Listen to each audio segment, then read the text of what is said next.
Assalamualaikum warahmatullahi wabarakatuh. Welcome back to my YouTube channel. Kembali lagi di channel aku, Baroroh Official. Nah, sebelumnya jangan lupa like, comment, dan subscribe video dari aku ini supaya aku semakin semangat lagi untuk bikin videonya.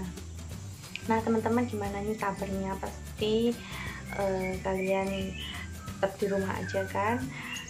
Dan yang masih bekerja di luar rumah tetap semangat, tetap jaga protokol kesehatannya. Nah, sekarang ini aku mau menjelaskan gimana aja syarat-syarat pengajuan nikah, karena kemarin-kemarin ini banyak banget yang sudah DM ke aku via Instagram ya, tanya persyaratannya apa aja, padahal kan aku udah bikin videonya ya, kan beberapa bulan yang lalu aku udah bikin videonya itu, kalian bisa tonton. Nah, sekarang ini aku mau sharing lagi persyaratan pengajuan nikahnya itu apa aja, apalagi kan sekarang lagi masa pandemi ya, tentunya pasti ada tambah-tambahan persyaratannya gitu. Nah, langsung aja kita simak apa aja persyaratannya.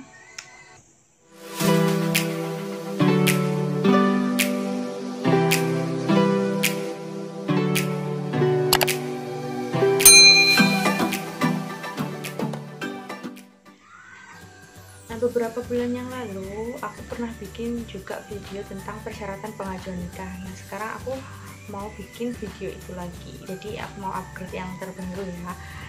Nah, langsung aja, pasti yang pertama yang kalian harus siapkan itu yaitu fotokopi KTP kalian. Jadi fotokopi KTP calon istri itu cara memfotokopinya itu satu lembar itu depan belakang, jadi dijadikan satu lembar gitu ya.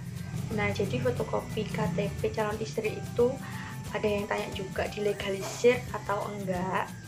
Nah, itu tergantung juga kembali lagi di daerah kalian masing-masing. Kalian bisa tanya ke Koramil daerah tempat tinggal kalian, itu syaratnya apa aja, apakah KTP yang difotokopi itu harus dilegalisir apa enggak. Jadi tergantung daerah kalian masing-masing ya teman-teman. Selanjutnya yaitu fotokopi KTP orang tua calon istri. Nah, ini juga sama seperti fotokopi calon istri tadi, di fotokopinya satu lembar ya, depan belakang jadikan satu lembar. Nah, itu banyaknya berapa lembar kak, itu juga ada yang tanya, itu kalian bisa tanyakan langsung ke Koramil tempat tinggal kalian. Nah, yang selanjutnya yaitu fotokopi kartu keluarga. Jadi seperti pada umumnya kartu keluarga tinggal di fotokopi berapa banyak yang kalian butuhkan itu. Kemudian selanjutnya fotokopi akte kelahiran calon istri, ini penting juga, jadi kalian harus cek ya apakah nama kalian, nama calon istri ya, itu sama apa enggak di KTP, di kartu keluarga, di akte kelahiran itu sama. Jadi harus sinkron, semuanya harus sama ya. Jadi kalau misalkan belum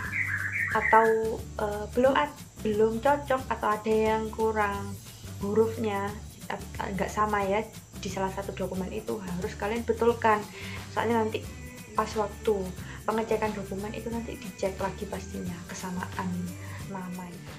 Nah, selanjutnya kalian siapkan juga foto berwarna ya, foto pakai baju seragam PSH, pakaian seragam harian Persib ya, itu yang warnanya hijau. Itu bisa kalian beli di kesatuan calon suami kalian berdinas, jadi kalian pesan dulu di sana, biasanya itu memang harus beli di koperasi calon kesatuan kalian ya, itu kalian pesen dulu. Jadi pesen mungkin jauh-jauh hari sebelum kalian pengajuan nikah, kalian persiapkan. Setelah itu kalian foto ukurannya 4x6, backgroundnya warnanya biru ya, itu kalian siapkan paling enggak 20 lembar lah ya. Itu nanti ada yang pakai jilbab dan ada yang disuruh nggak pakai jilbab. Jadi itu memang sudah ketentuannya dari sana, dari Koramil tempat tinggal daerah aku dulu ya itu seperti itu. Kalau di daerah kalian mungkin berbeda ya, tergantung daerah masing-masing juga itu, tapi memang harus fotonya pakai seragam SH, jadi kalian persiapkan sebelumnya. Selain foto calon istri ukuran 4x6 juga ada foto gandeng ya dengan calon suami, itu juga pakai seragam juga, pakai seragam PSH, dan pasangan calon suaminya pakai seragamnya menyesuaikan sesuai dengan seragam PSH itu. Ukurannya 6x9, backgroundnya biru, itu gandeng ya, jadi siapkan itu kira-kira 10 lembar kemarin itu aku bikinnya. Ya memang kalau bisa itu kalau pas foto 4x6 atau 6x9 itu ya kalian siapkan agak banyak lah, nanti jaga kalau misalkan sewaktu-waktu itu nanti diminta ya, jadi kalian nggak perlu ribet lagi untuk cetak foto berulang-ulang, jadi bisa sekalian selesai gitu. Nah, untuk yang selanjutnya kalian siapkan juga fotokopi SKCK calon istri dan orang tua calon istri. Nah itu sekalian ya, kalian nanti buat SKCK di Polres, kalian minta pengantarnya dulu, surat pengantar dari desa, kalian ke Polsek dan ke Polres untuk mengurus SKCK dulu. Nah kalau sudah jadi nanti SKCK-nya, kalian jangan lupa untuk melegalisir SKCK calon istri dan orang tua calon istri juga. Kalau bisa siapkan yang lumayan banyak lah, kira-kira 10-15 lembar ya, jadi nanti biar nggak bolak-balik lagi buat legalisir SKCK-nya. Nah untuk selanjutnya yaitu fotokopi ijazah terakhir. Nah ingat ya, ijazah terakhir ini juga banyak ditanyakan, Kak apa disuruh ijazah mulai SD sampai misalkan tamatnya kuliah S1 apa sampai ijazah S1 itu?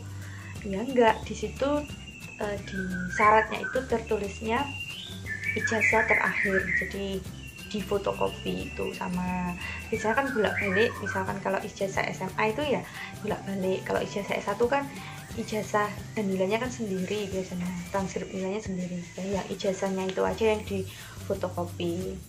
Nah dilegalisir apa enggak Kak?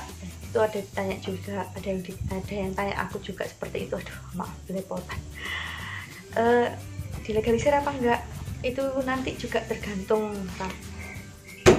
Oh no.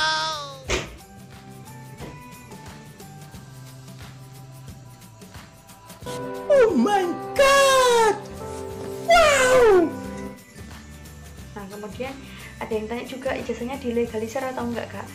Itu ijazah terakhirnya itu kemarin kalau aku sih aku legalisir ya, tapi kalau misalkan nggak wajib atau di daerah kalian itu nggak apa-apa kalau nggak dilegalisir ya nggak apa-apa, berarti tinggal tergantung daerah masing-masing. Nah jadi masing-masing daerah itu pasti tentunya mempunyai syarat yang berbeda ya, antara legalisir atau enggak itu tergantung daerah kalian. Jadi kalian harus tanyakan benar-benar dulu, tanyakan yang sejelas-jelasnya di Koramil tempat tinggal kalian. Jadi kalian harus mengumpulkan informasi-informasi dulu sebelum kalian nanti melakukan proses pengajuan nikah. Nah ini yang penting ya, karena sekarang kan musimnya pandemi dan pandeminya itu belum berakhir. Jadi pada saat kalian melakukan proses pengurusan itu, kalau kalian harus ke luar kota, misalkan ke Korem atau ke Kodam di daerah wilayah kalian itu harus ke luar kota dulu, jadi itu harus disertakan dengan rapid test ya, rapid test antigen atau yang lainnya itu pasti nanti diminta itu juga.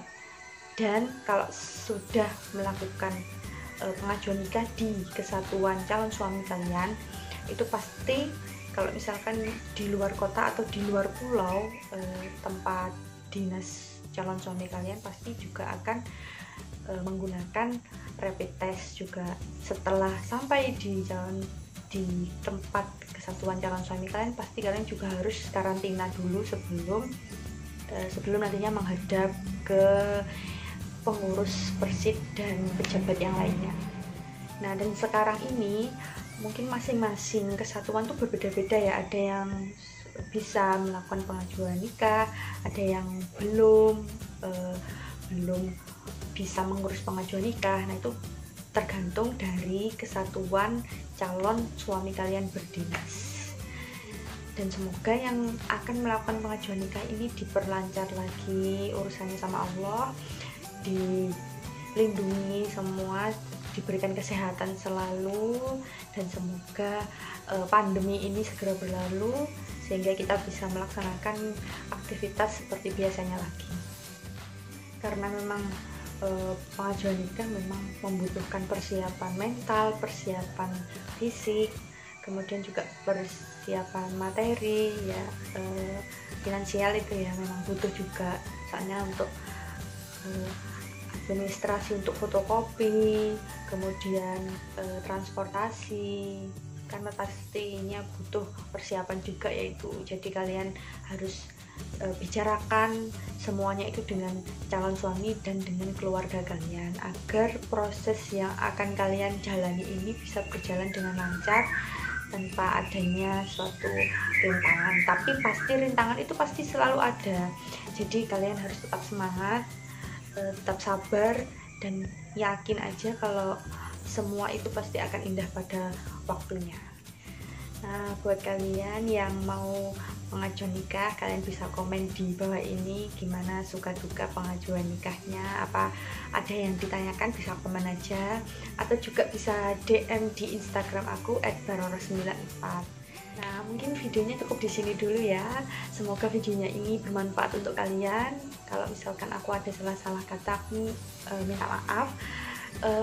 Kalau misalkan positifnya kalian ambil, negatifnya kalian buang.